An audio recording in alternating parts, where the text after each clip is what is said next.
everyone, and welcome to today's webinar in the CERDUP and ESTCP webinar series. My name is Rula Deep. I'm a senior principal at Geosyntac Consultants in Oakland, California, and the coordinator of the webinar series on behalf of CERDUP and ESTCP. I'll be facilitating today's call. The webinar will consist of a brief overview of CERDUP and ESTCP by Dr. Kurt Preston, followed by a list of upcoming webinars in the series. After Dr. Preston's opening remarks, we will transition to the technical portion of the webinar. Today's event features a presentation on Department of Defense research to inform restoration programs for threatened and endangered plant species. First, Dr. Aaron Questad of the California State Polytechnic University at Pomona will describe habitat suitability modeling to guide plant restoration and reintroduction. Her presentation will be followed by a question and answer session. Next, Mr. Matthew Hohman of the U.S. Army Corps of Engineers will present on propagation protocols and demographic monitoring for the reintroduction of 5 southeastern plant species. His presentation will also be followed by a Q&A session, and we will conclude the webinar with an interactive session with both of our speakers. Today's broadcast will be listen only. You may submit questions by using the chat box on the left-hand portion of your screen. You do not need to wait until the Q&A periods to submit your questions. In fact, we do encourage you to submit questions in advance of the Q&A sessions. On this slide, we have provided a few suggestions in case you experience difficulties with the broadcast audio. Typically, any delay can be fixed if you refresh your screen. Alternatively, you can call into the conference line shown on this slide. If you continue to have problems, please submit a comment using the chat box in the lower left corner of your screen. With that, I would like to introduce Dr. Kurt Preston, who is the CERDUP Program Manager for Resource Conservation and Resiliency. Dr. Preston has tracked his career between civilian, university, and military positions. Prior to his current position with CERDUP, he was a faculty member and research administrator at the University of Nebraska, Lincoln. At the university, he led faculty development efforts to improve research competitiveness. He also worked with technology transfer personnel, academic departments, and colleges to build university research capability. In addition, Dr. Preston has served as a member of the Chief of the Army Corps of Engineers Environmental Advisory Board. Kurt? Thank you, Rula. I'm happy to welcome everyone today to CERDUP and ESTCP's webinar. CERDUP is a strategic environmental research and development program established in 1991 by Congress as a partnership between the Department of Defense, the Department of Energy, and the EPA. CERDUP's mission is to identify and address high-priority environmental science and technology opportunities that focus on DoD requirements. CERDUP funds both fundamental research as well as advanced technology development that ultimately impacts real-world environmental management.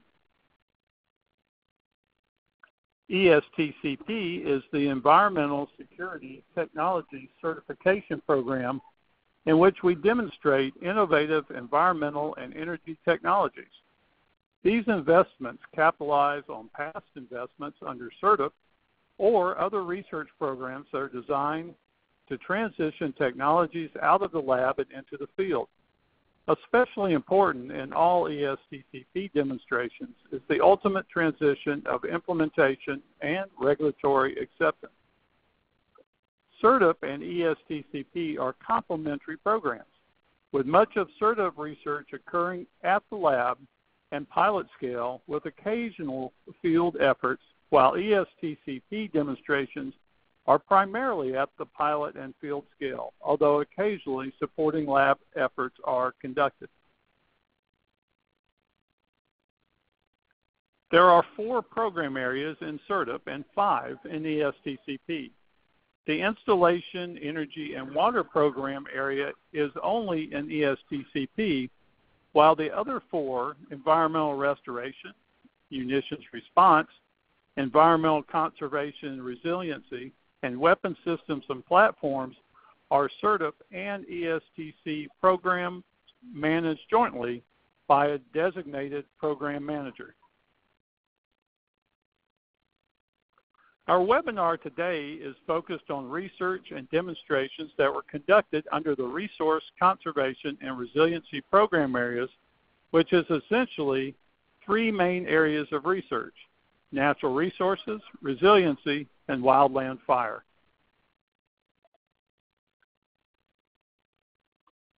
Our webinar series highlights research and demonstration efforts from each of the 5 program areas. As you can see, upcoming webinars will cover a broad range of topics including plant diversity and biological nitrogen fixation, an overview of chlorinated solvent remediation, improving installation sustainability through informed stormwater impacts, and more. You can find more information about upcoming webinars at this link. Registration is now live for webinars through the end of the year, and I would like to remind you that a copy of today's presentation can be downloaded from our webinar webpage.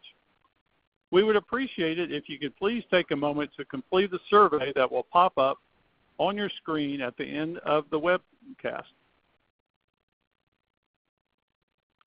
I am pleased to announce that the CERDP ESTCP Symposium will be held for the 2nd year in a row this upcoming November. In Washington, D.C., the 3-day event will showcase the latest technologies that enhance DoD's mission through improved environmental and energy performance. Registration information is available on the CERDP and ESTCP website. I hope you enjoy today's webinar. Thank you so much, Kurt. It is now my pleasure to introduce Dr. Erin Questad, who is an Associate Professor of Biology at the California State Polytechnic University in Pomona. Erin's current areas of research include vegetation mapping, restoration and plant community ecology, and the reintroduction of endangered plant species with field sites in Southern California and Hawaii. Her current projects use remote sensing data to better understand plant communities and plan restoration and conservation programs. Over the last 7 years, she and her collaborators have developed a landscape modeling tool to guide outplanting programs for native plant restoration and reintroduction. And prior to her work at Cal Poly in Pomona, she was a research ecologist for the Institute of Pacific Islands Forestry in Hilo, Hawaii, which is part of the USDA Forest Service. Erin earned a bachelor's degree in biology from Penn State and a doctoral degree in ecology and evolutionary biology from the University of Kansas. Erin? Thanks, Rula, and thanks for inviting me to be part of the presentation today.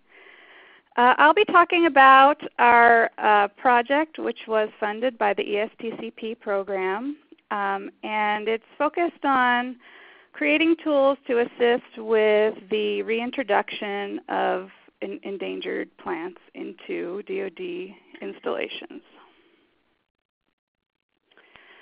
And for my part of the talk, I'm going to have kind of 3 sections. The first, I'll just give a brief overview of some of the challenges to the recovery of threatened plant species, both generally and some of the specific challenges in the places where we've been working. I will give an overview of our habitat suitability model that we developed, and then I'll share a few results from our study. So reintroducing individuals into wildland settings is one of the strategies used to help sustain populations of species at risk of extinction. And these programs require propagating individuals and planting them out in the field and monitoring them for a number of years. They're very labor intensive, And the survival of these individuals tends to be somewhat variable, both from site to site and over time. And so one of the challenges to these programs is to try to make some of the success or survival more predictable. And that's where we focused our study. Another challenge, particularly in the places where we've been working, are dealing with extreme environmental conditions. A lot of the data I'll show you today comes from our studies at Pohakaloa Training Area, which is on the Big Island of Hawaii. It's a subalpine dryland ecosystem. The mean annual precipitation is around 350 millimeters per year, which is fairly low and arid. And there's also quite a bit of diurnal temperature variation where it can get cold at night and very warm during the day. This is also a very windy location with very high wind speeds and gusts, and a place that experiences frequent fire. So all of these conditions make planning a reintroduction program quite challenging. In particular, the rainfall regime is very hard to predict. So we may have years with abundant rainfall and years with very low rainfall, and it's often also hard to know what time of year that rainfall is going to come. So these are all challenges that can affect reintroduction success. In our review of reintroduction studies, we also found that seedling desiccation stress is one of the primary barriers to reintroduction success across all ecosystems, including tropical rainforests and other wet places. And so we're really focused in our research on looking at how to reduce desiccation and water stress in that establishment phase when we plant individuals. And when we looked at places where the DoD manages endangered plant species, we found that 7 of the top 10 installations that have the highest number of endangered plant species across the DoD occur in arid or semi-arid regions. So these would be in Hawaii and Southern California in particular, where the annual rainfall is fairly low, and it's very likely that reintroduced individuals are going to experience these desiccating conditions. Another challenge with planning reintroduction projects, is particularly on DoD installations or in very large wildland settings, are just the large areas that have to be addressed. So we have very large areas, and many of them have limited access, either due to the terrain being unstable or due to training activities that make it so that we can't visit a lot of places on the ground. So for example, Pohakaloa Training Area, where we started this work, is about 40,000 hectares that contains 15 threatened and endangered plant species, but there's very few roads throughout the installation due to the lava substrate. And then there are also areas that don't have access for training. So we needed to find a way to look at the landscape without having to be there on every inch of it. So our approach is to try to plan reintroduction and restoration projects to parts of the landscape where we hope that survival will be the highest, and we can identify some of these areas using remote sensing data. So this is a very brief overview of the way we've used remote sensing data in our research. So our data come from an airborne LiDAR sensor, which is light detection and ranging.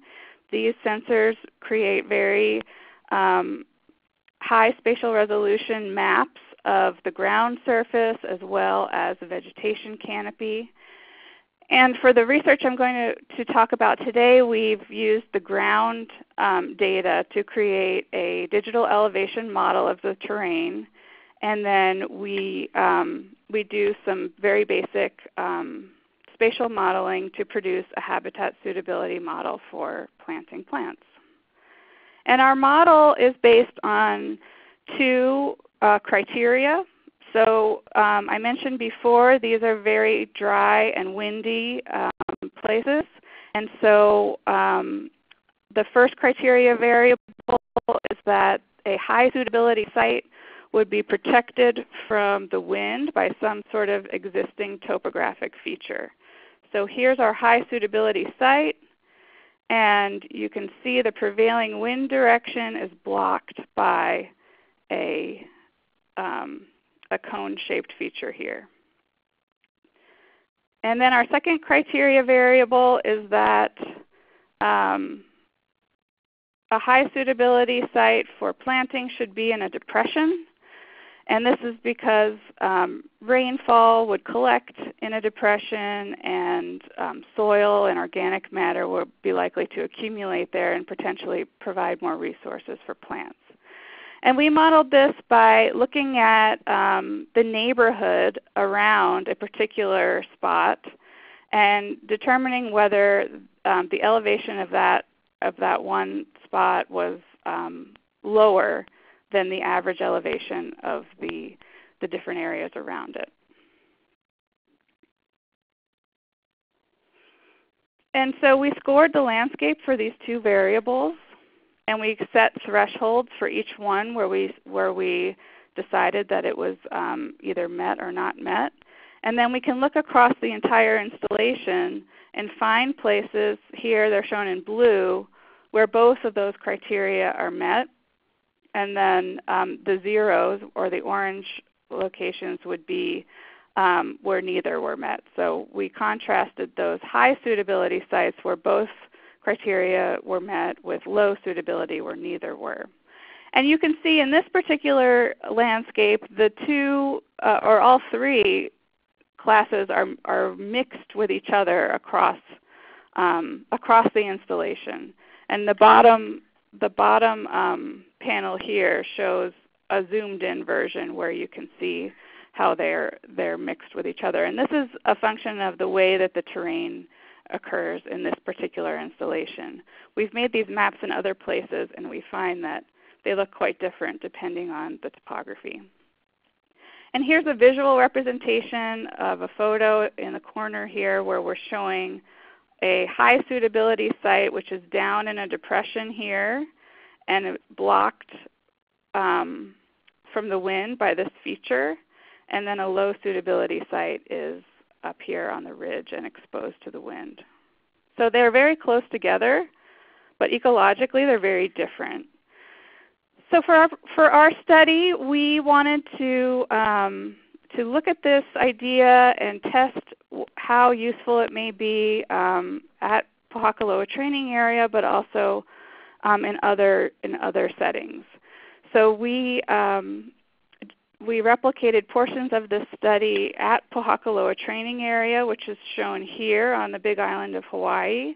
We also did part of the study in a lowland dryland forest at Puvawa, which is a state of Hawaii managed reserve.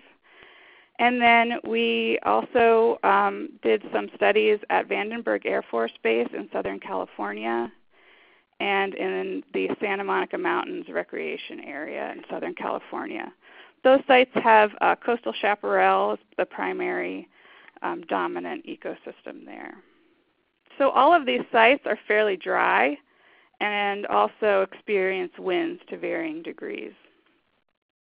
So now I'd like to show you some of our results. One of the things we looked at very intensively was how microclimatic differences may occur between high and low suitability areas. And we wanted to see which resources may be more available in high suitability sites. So this is just an example of some of our data here showing wind speed from Vandenberg Air Force Base, one of our windier sites, Low suitability is shown in red, and high suitability is shown in black. So you can see that the low suitability sites had much higher wind speeds, and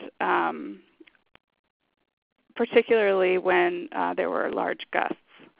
And we also looked at soil moisture. Here's this graph on the right is an example from the Santa Monica Mountains showing that low suitability sites had lower soil moisture at times compared to the high suitability sites. So particularly during long dry periods, there seemed to be more moisture available in high suitability sites at some of our field locations, but not all.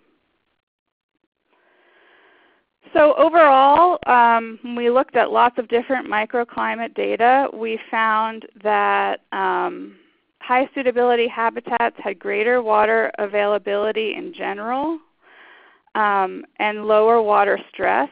So there were reduced wind speeds and also greater moisture content on leaves, which can reduce evapotranspiration. We also looked at naturally growing plants in high and low suitability locations and found that for many species they had higher leaf nutrient content in high suitability sites, and also the plants were taller, which suggests that the differences in resources accumulate over the lifespan of a leaf or of an individual to create a benefit.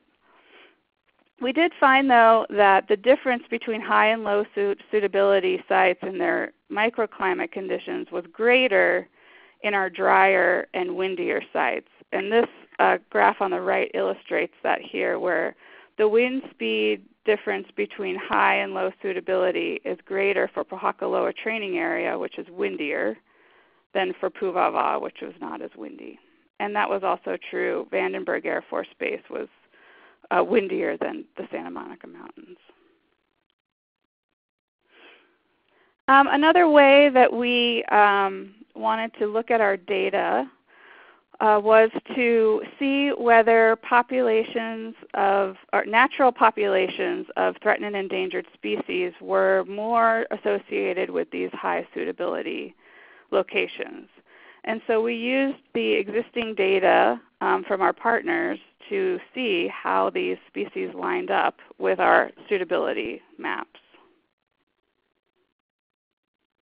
And we were able to do this analysis for Pohakaloa, for Puvava, and for 2 species at Vandenberg Air Force Base. And we found a lot of variability in how species were or weren't associated with the high versus low suitability. So at Pohakaloa, 6 of 11 species were more likely to be found in high suitability locations.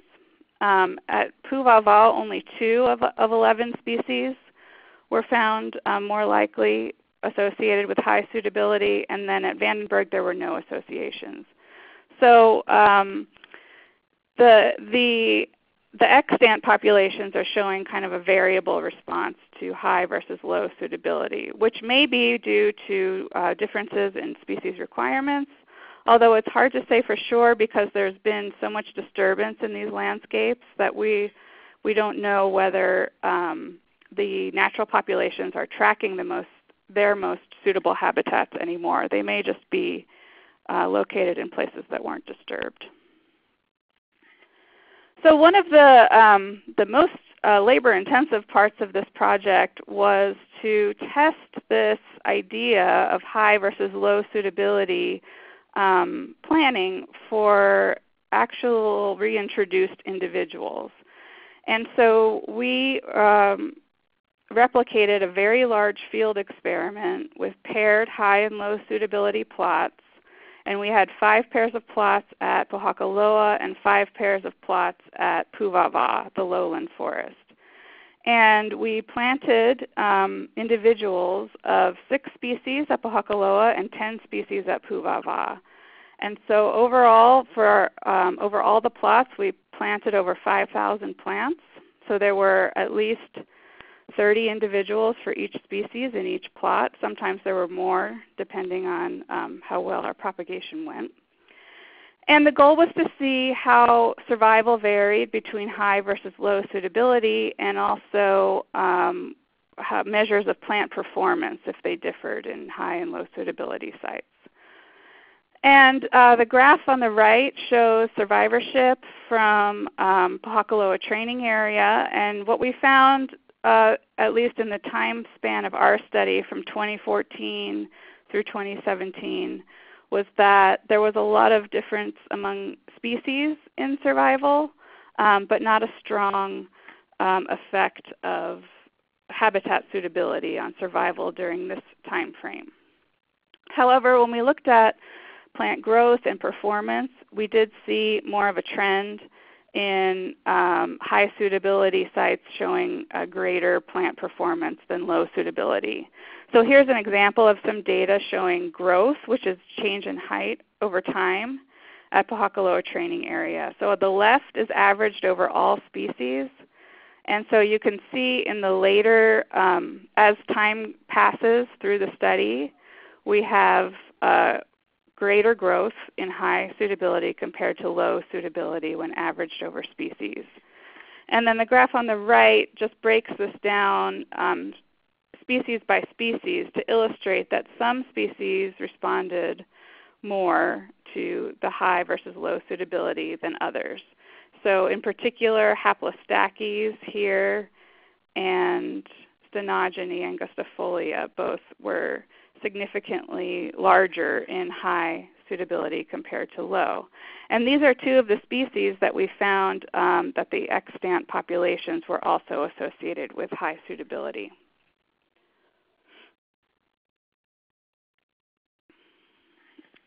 We looked at a lot of other measures of growth like size and biomass and other and nutrients, and I'm not able to show you all of those results now, but I'm going to just show you a few examples of physiology and stress data that we took as well.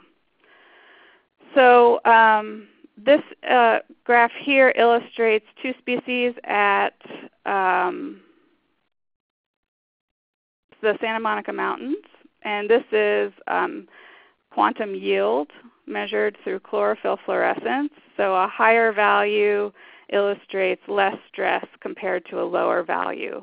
And so for these data here, it's showing a pretty clear pattern where plants growing in high suitability sites were less stressed compared to low suitability sites. And these are data from California where we didn't outplant species. These are naturally occurring individuals that we sampled there.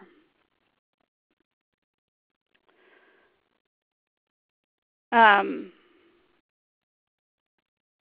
one of the final things that we did for our project was to try to transfer this technology to make it useful for others to use at their sites. So we developed a very simple toolbox for ArcMap where you can go step by step. If you have a digital elevation model for your site, you can go and create a habitat suitability map to use for planning.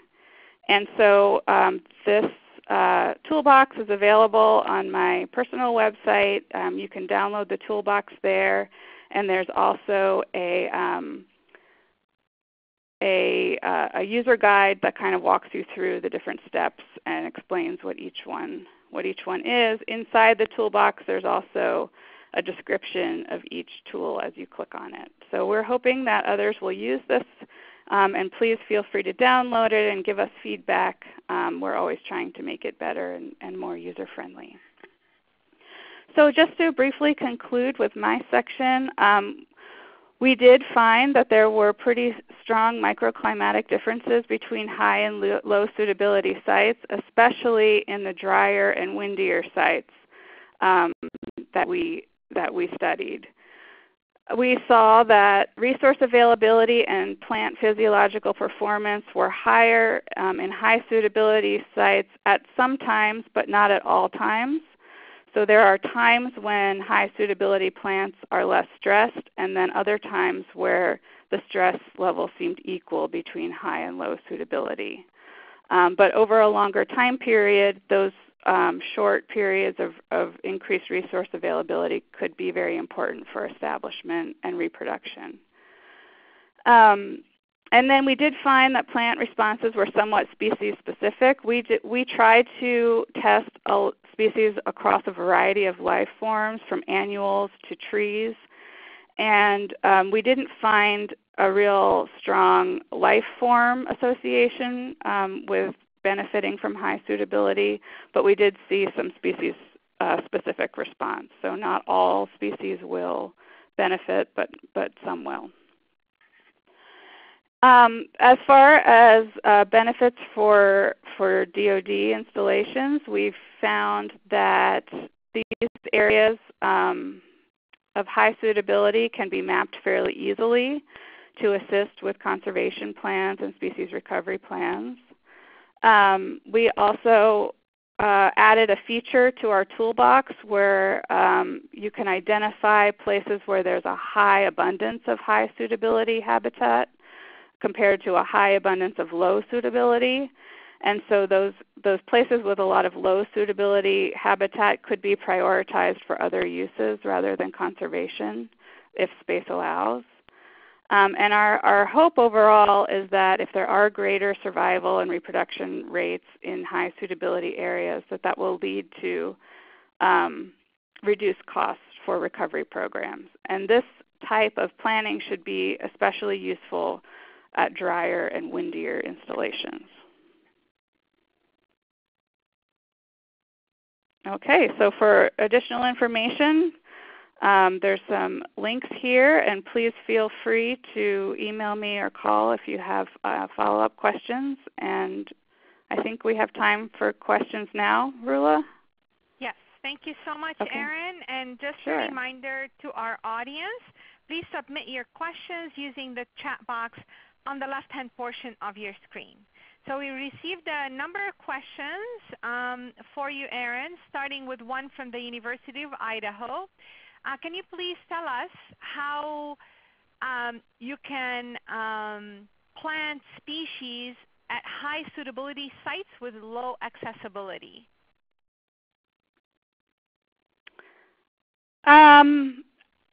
Well, you have to be able to access the site to do the planting, but I think what maybe I didn't come across was this approach allows us to do the overall planning and looking at the landscape without first accessing each location individually. So we can use the remote sensing data because we have data for the entire site, select the places that look like they have the most suitable habitat, and then the next step would be determining whether it would be feasible to plant individuals there due to accessibility. So for example, in our, sure. Oh, I'll take another one.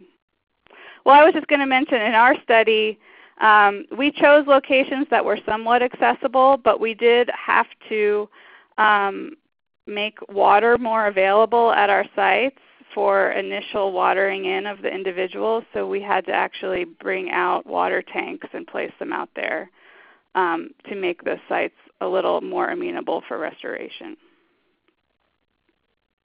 Thank you so much. This is a question from the U.S. Fish and Wildlife Service, and it has to do with competition with or density of other plants at the sites. Did you collect any information on competition with invasive species? So that's a great question. It was not a major focus of this study because we were trying to replicate the conditions for a reintroduction where all the invasive species were removed. So we eliminated competition. But I can say that anecdotally, we found that our lowland site in Hawaii at Pu'uwawa, there's a much higher rainfall there, and the competition from invasive species was very intense there. And our efforts to weed those species was much more focused there because because of that competition. And it is possible that high suitability sites are also suitable for invasive species too in some places. And so those could be places where more weeding may need to be done in certain situations. Thank you, Erin. A question from the Pacific Northwest National Lab. In creating the Habitat Suitability Index, what wind speed parameters were used? Annual averages or monthly averages? Can you elaborate on that? Yeah, sure. So there's actually no speed parameter. It's just the direction, the prevailing wind direction. And so we recognize that all of our sites experience high winds at some time of the year. And so we put the direction into the model so we can determine whether an area is protected by another feature if the wind is coming from a certain direction.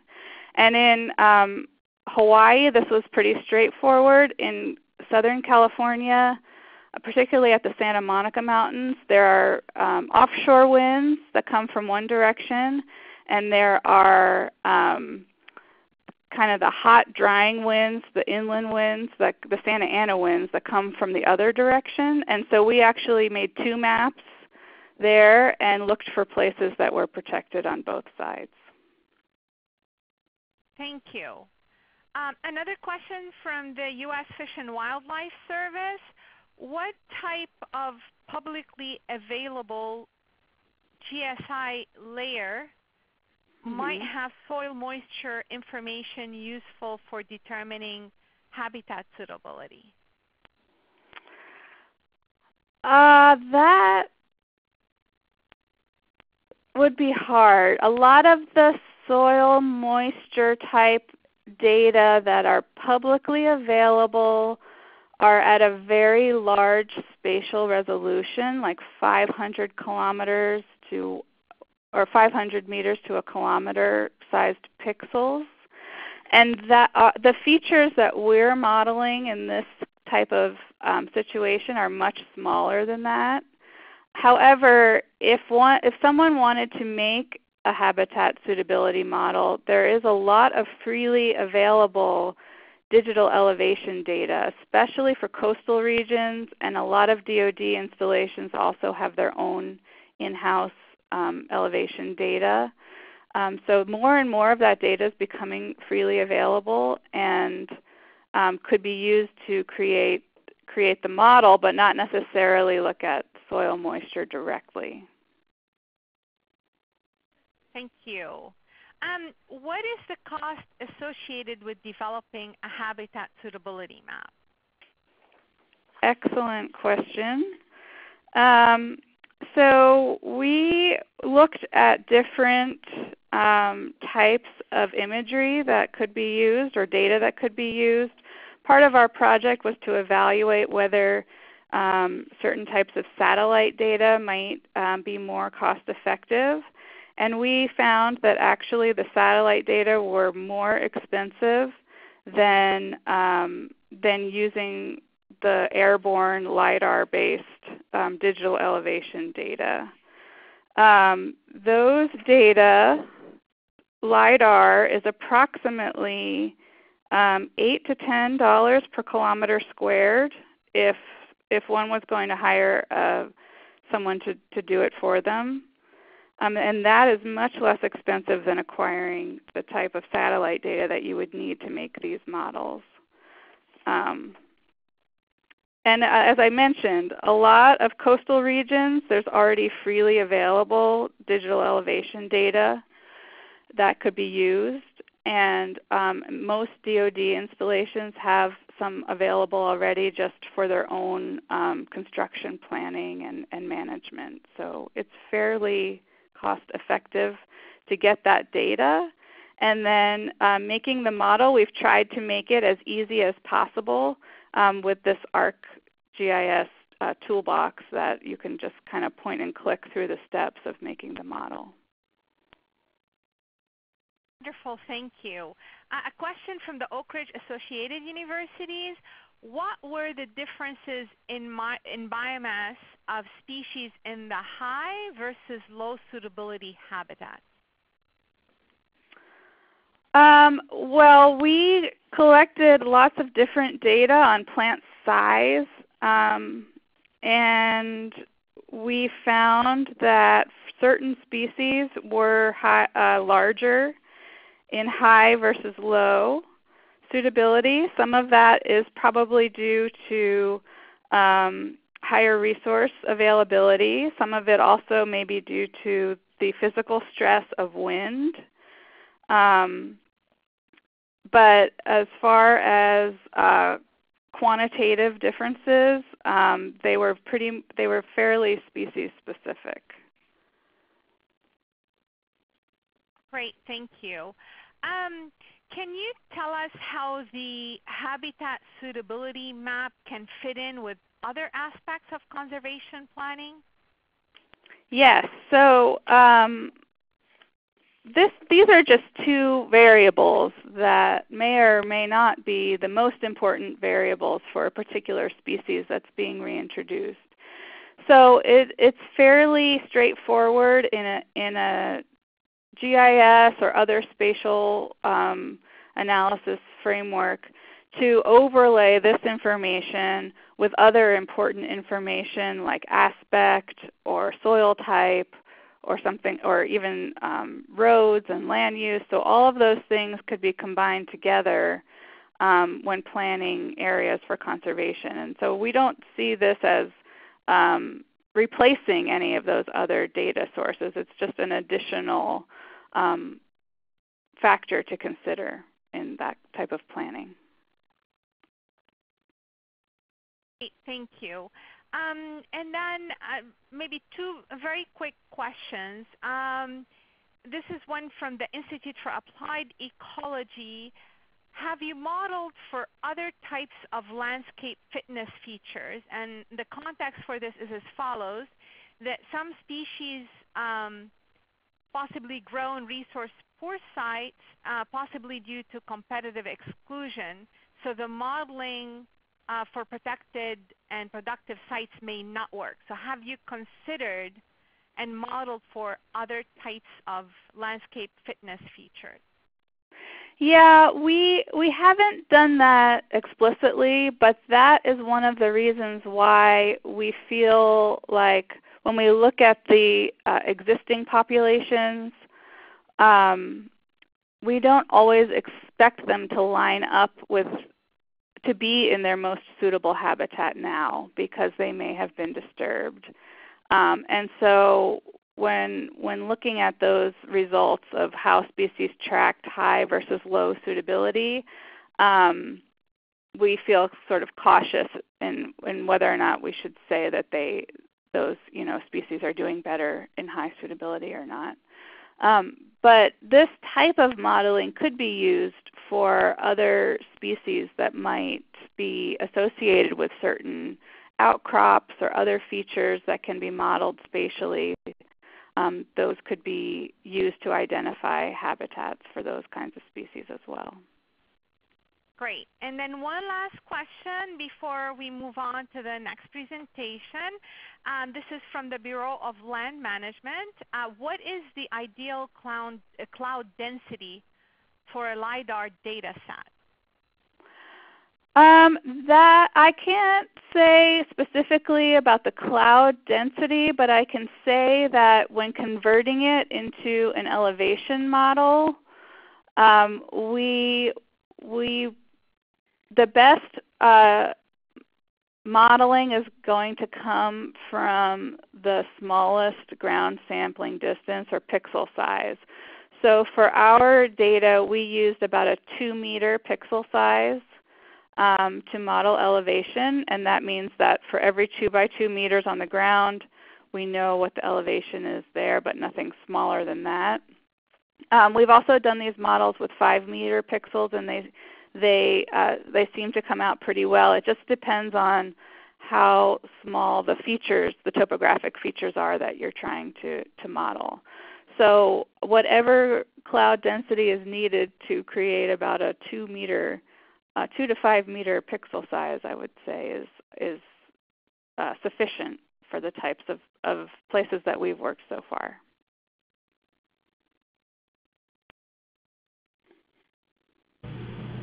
All right, everybody. Thank you, Erin, for that great presentation. It's now our pleasure to introduce Mr. Matthew Homan, who is a research ecologist who works at the Army Corps of Engineer Research and Development Center in Champaign, Illinois. His current research focuses on multiple aspects of rare plant conservation, fire ecology, and invasive plant management. He has co-authored over 30 peer-reviewed research papers on topics ranging from soil erosion modeling to bat hibernation behavior. He earned a bachelor's degree in zoology from Michigan State University and a master's degree in biology from Ohio University. I'm Matt Holman, and I'll be talking about a recently completed demonstration validation project, which was titled Operational Scale Propagation and Reintroduction of 5 Southeastern Endangered and At-Risk Plants. Slide 40. Our agenda will follow a classic format. Slide 41. To start with some background, Stein et al. Showed that the majority of ESA-listed and imperiled species in the U.S. are vascular plants. Slide 42. More recently, Negron-Ortiz estimated that roughly a third of the more than 18,000 native plant species in the U.S. are at risk of extinction. However, the number of species actually listed is much lower, suggesting that there is a substantial listing backlog. That being said, a recent trend toward ESA mega petitions could produce a rapid increase in the number of threatened and endangered plant species. Slide 43. So what are the conservation benefits of ESA listing for plants? Well, it's a bit of a mixed bag. Federal land managers shoulder the primary responsibility for listed plant conservation because there are limited protections for listed plants on non-federal properties. And unfortunately, state ESA laws rarely include plants, and if they do, they don't offset federal ESA listing limitations. Slide 44.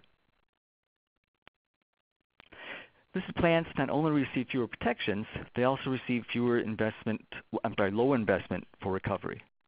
Negron-Ortiz found that plants received less than 5% of federal and state recovery funding. Unfortunately, this bias in funding defies the fact that recovery costs for plants are substantially lower than they are for animals. Slide 45. Before pursuing recovery of listed species or improving the conservation status of at-risk species, it is important to recognize that many factors acting at multiple ecological scales may be contributing to species rarity. Therefore, for any species, it is likely that some foundational research may first be needed to inform management decisions. Slide 46. So what are the payoffs of using propagation and reintroduction to recover a listed species or to enhance the conservation status of at-risk species? Well, propagation and reintroduction can be used to facilitate recovery or downlisting of listed species. It can preclude the need to list at-risk species. It can also expand the conservation partnering opportunities for those species. And then lastly, it can improve the reintroduction success and cost efficiency of conservation efforts. The Tennessee purple coneflower was the most recent example that I could find where reintroduction was a primary approach for achieving recovery. At delisting, the species had 6 populations in 35 colonies. 15 of the colonies were natural, and the other 20 were established through reintroductions. The reintroduced colonies constituted approximately 22% of the total number of individuals at delisting. So that's a great example of where reintroduction can contribute to the species recovery. Slide 47. So when is propagation and reintroduction the right strategy? Well, first, it should be feasible. It should also contribute to an established conservation goal. And it should overcome a limiting factor that is contributing to the species' rarity or decline. For example, there may be a lack of natural reproduction by species due to high seed predation. Slide 48. So what are the limitations on propagation and reintroduction as a conservation strategy? Oftentimes, there's insufficient knowledge about a species. There may be insufficient funding. There may be no regulator support. For example, there may be no recovery plan, or the recovery plan doesn't include goals and criteria that include propagation and reintroduction. There also may be a lack of suitable habitat to conduct reintroductions. And then lastly, there might be a lack of will.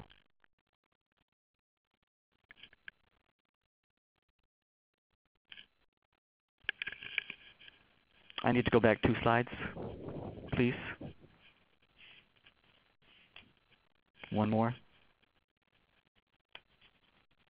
Thank you. Now I'd like to provide a little background related to our 5 focal species. In alphabetical order, our first species was Amorpha georgiana, or Georgia lead plant. It's endemic to the southeastern U.S. It's a woody subshrub. It's currently under review for ESA listing, and is endangered in North Carolina and Georgia. It occurs in wet and mesic pine flatwoods along ancient terraces.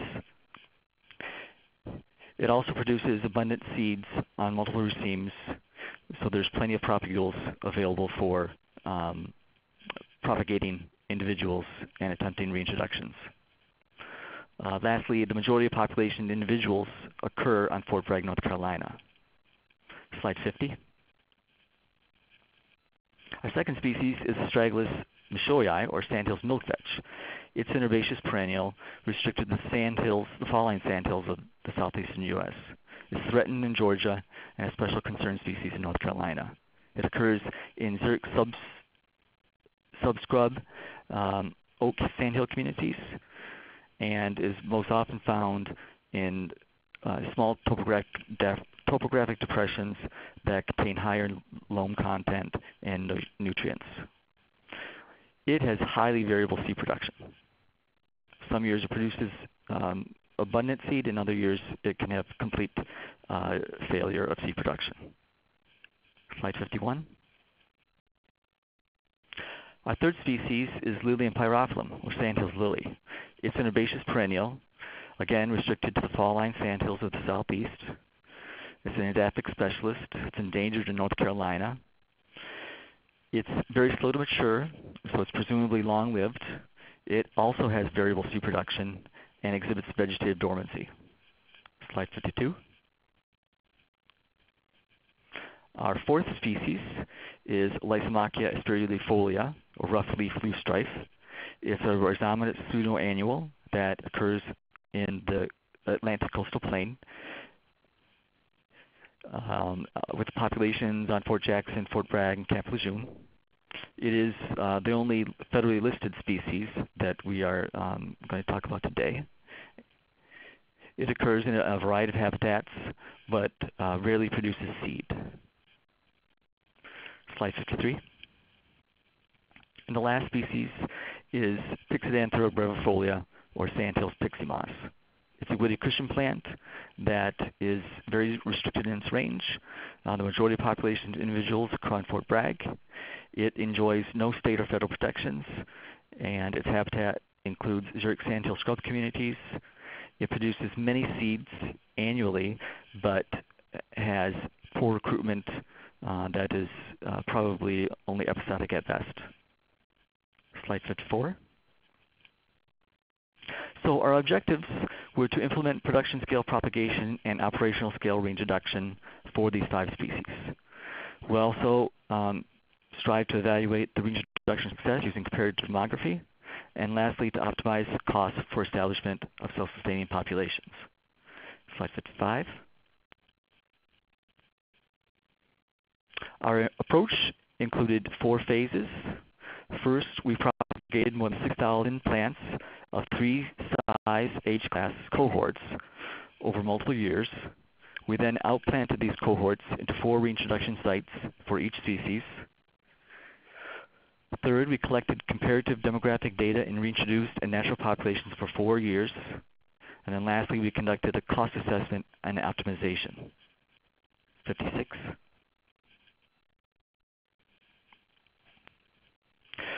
We also performed several additional tests and treatments during our demonstration validation.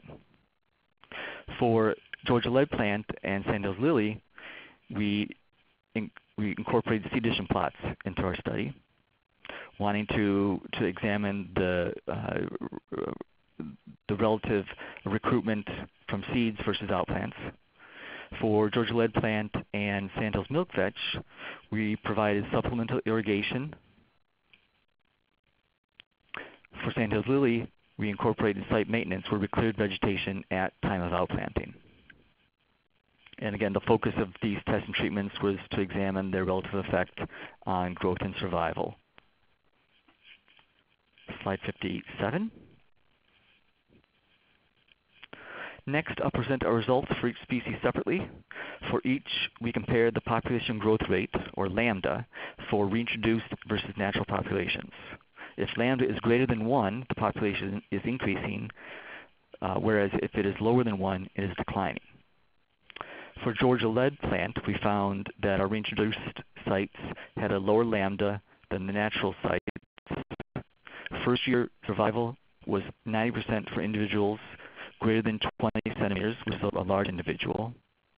No seeds recruited into irrigated or non-irrigated seed addition plots, suggesting that outplanting is more effective than direct seeding. Survivorship of irrigated plants was marginally greater than non-irrigated plants. However, at a cost of $20 per individual, supplemental irrigation cannot be recommended. And lastly, 22% of our outplants became established over the study period. Slide 58. For Sandhills milkvetch, we found that our reintroduced sites had a lower lambda than the natural populations. First year survival was approximately 9% for large individuals. Supplemental irrigation did not enhance outplant growth or survival. And over the course of the study, 13% of almost 2,000 outplants became established. Slide 59. For Sandhills lily, we found that the population growth rate of reintroduced sites was effectively equivalent to that of natural sites. For first year survival, small bulbs had a higher survival than larger bulbs. No lily seedlings recruited into seed addition plots, again suggesting that outplanting is more effective than direct seeding. We found that vegetation removal doubled first year survival. However, it had little effect on growth.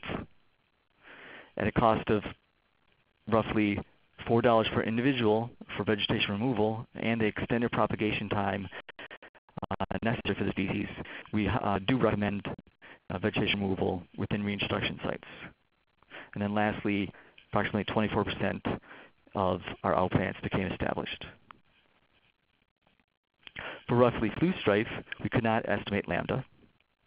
However, first year survivorship was approximately 35%, but was not strongly influenced by rhizome length. The proportion of stems exhibiting vegetative recruitment ranged from 0 to 70% over the 4 years.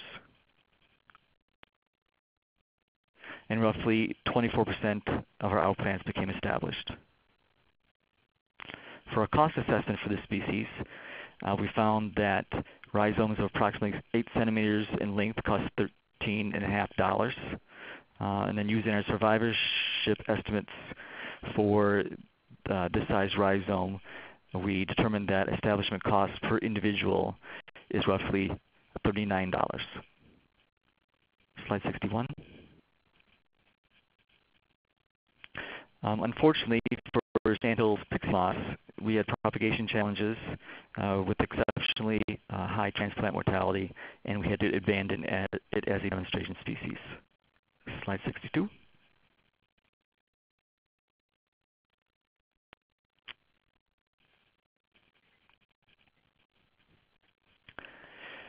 We found that establishment costs were lower for the smallest cohort for all 3 species, and establishment costs per individual ranged from roughly $12 to $33. Next slide.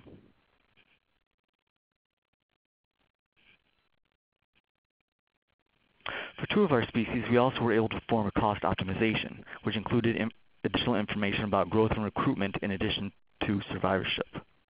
The table shows the number needed and the costs associated with establishing 100 individuals 5 years post-outplanting for the different cohorts.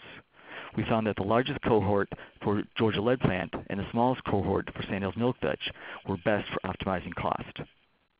Slide 64. So in summary, our conclusions were that the propagation and reintroduction are viable conservation tools for 4 or 5 target species, potentially supporting recovery, downlisting, or mitigation.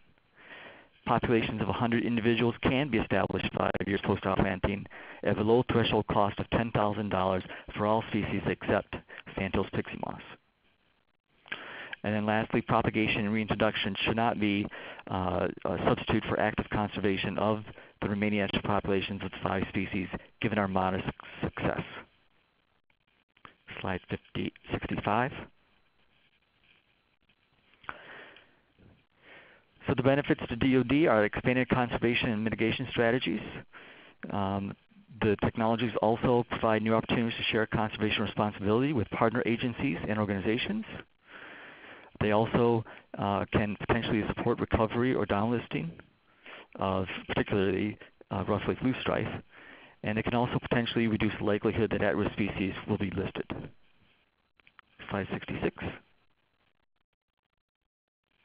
And I need to acknowledge the valued partners that made all this work possible, including my collaborator, Dr. Wade Wall at URIC, Janet Gray at Fort Bragg, Mike Coons and Johnny Randall and Andy Walker and all the volunteers at the North Carolina Botanical Garden, John Hall and ESDCP, our partners at Weymouth Woods, Dale Suter of the U.S. Fish and Wildlife Service, Bill Hoffman of NC State University, and folks over at Fort Jackson, Camp Lejeune. Slide 67.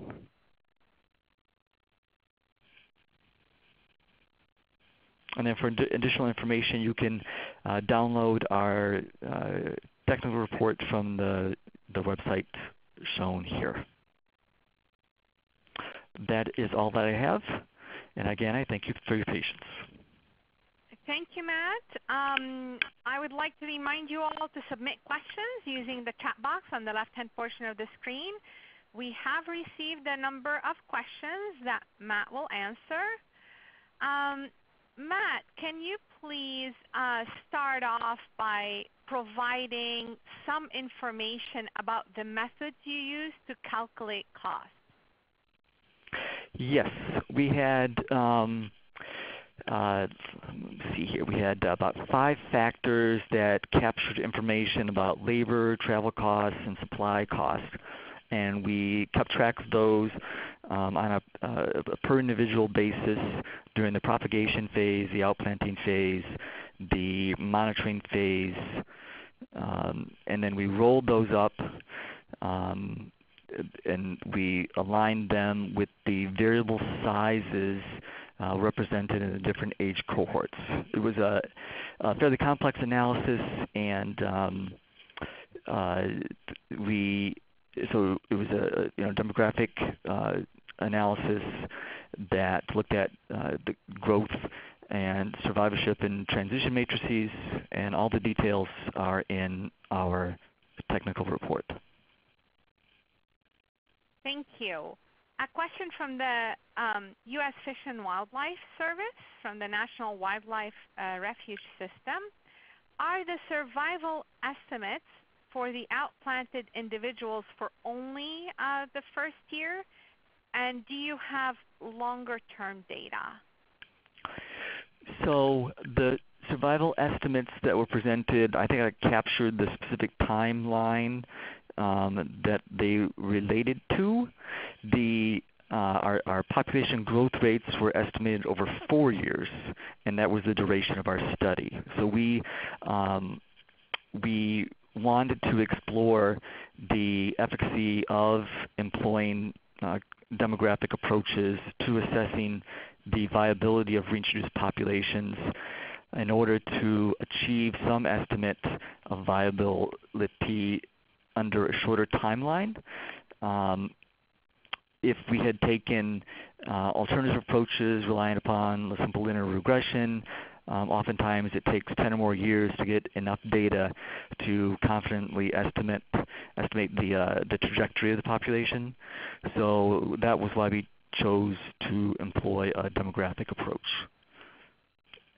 And so we hope to revisit sites at some later date, but our data do speak to the projected viability over the, particularly for the cost optimization, where we estimated 5 years post outplanting. Great, thank you. Another question from the Naval Base Ventura County. Was vegetation removal mostly of annual or perennial plants? And were the species native or non-native? Luckily, Fort Bragg is in great shape, so the majority of the plants were native. These are highly productive habitats in general, except for some of the upland sites that are quite xeric. And but again, the vegetation removal only applied to San Jose lily, which is in mesic conditions where there is a lot of competition. And so it was native species. And what was the other part of the question? Whether it was annual or perennial plants. Perennials, and the biomass, the dominant biomass would have represented woody species. Thank you. Questions from the Lata Soil and Water Conservation District. Were your plantings done in the fall or the spring? The plantings were all done in the fall after the seedlings had gone dormant. Thank you. What additional but currently unavailable information could potentially enhance adoption of your propagation and reintroduction technologies? And I mean adoption from both the installation perspective or possibly any regulatory barriers. Well, following the thesis of Aaron's talk, there is a need for habitat suitability models for our focal species. On our localized reintroduction efforts in Fort Bragg and Camp McCall, we had a good idea of the general distribution of suitable habitats, and we had access to multiple species experts. However, others wanting to adopt the technologies would likely have greater confidence and be able to gain justification and greater success if they had access to some habitat suitability models. And then regarding the regulatory aspects, I would say that there is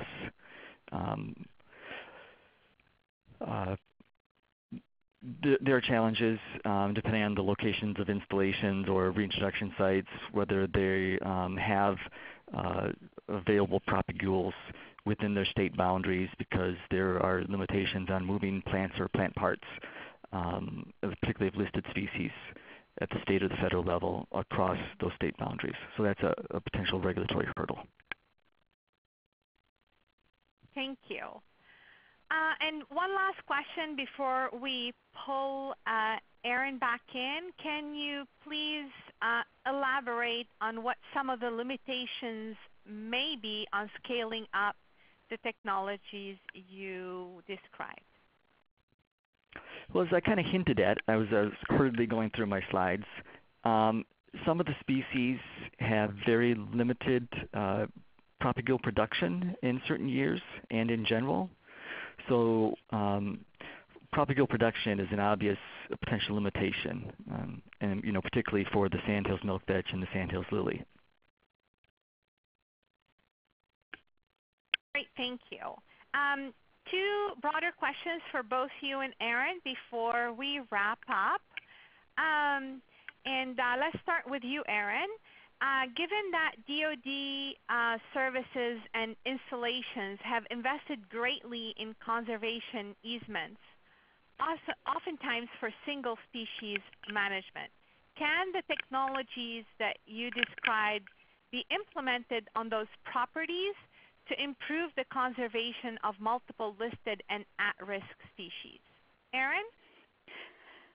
Yes, definitely. That was one of the things we had in mind when we developed this project, was that not only can we apply it to adjacent areas or easement areas very easily, we're also able to collect data for other parts of the landscape adjacent or outside of DoD lands. So often when the airborne sensors are flown, they are flown over a very large area, so we can actually model the habitat features of lots of different sites, and it would actually help in potentially selecting some sites for future conservation easements as well. Thank you, Aaron. Matt, would you like to weigh in? Sure. Yeah, I think the answer would be absolutely, that the approaches could be applied to those easement properties that the DoD has invested in greatly to conserve some of those single species. I guess the barriers to making something like that happen would be a lack of funding and then maybe a lack of personnel to take on the effort. Great, thank you. Another question for the two of you. Are you aware of any efforts to establish standard regulatory rules for reintroduction among the different federal partners? Aaron? That's sort of outside my experience, so I can't really comment on that. No worries. Matt, are you aware of any efforts? I am not. I think that the service, the Fish and Wildlife Service, would lead that, but certainly a multi-agency effort to push them to formalize or standardize reintroduction, that could happen and could be useful. But I would say that emphasis on plants is probably far behind the efforts related to animals, to animal reintroductions. Great, thank you both. And then finally, as we wrap up, what is the last takeaway message you would like to leave our audience with today? Aaron? I'd really like to just encourage everyone to take a look at our GIS tool, or have their GIS person look at it with them and see if it could be helpful, and that these very small microclimate differences can make a difference for plant establishment. Thank you. Matt? I guess I would say the last takeaway would be that I'd encourage people to just go for it. There are a lot of great regional organizations, whether they be NGOs or federal or state agencies, that installations and others can partner with to make some of these things happen. In some areas, there's a lot of very willing and capable volunteers. So yeah, I just encourage people to try to to implement some reintroduction and propagation approaches for the species that they're concerned about. Well, thank you both. I would like to remind our audience that both the audio and a copy of the presentation of today's session will be archived on our webinar webpage in case you would like to refer to them in the future. Our next webinar is on Thursday, September 20th, and it is also in the RC program area. The title is Plant Diversity and Biological Nitrogen Fixation in Longleaf Pine Systems at Military Installations. The webinar will feature two presenters, Dr. Nina Warsberger of the University of Georgia and Dr. Joseph O'Brien of the U.S. Department of Agriculture Forest Service. Registration is open for this webinar, so please visit the SERDP and ESTCP webinar webpage to view and register for upcoming webinars.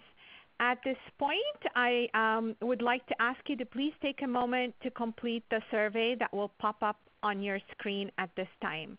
This concludes today's webcast. Thank you for your attention.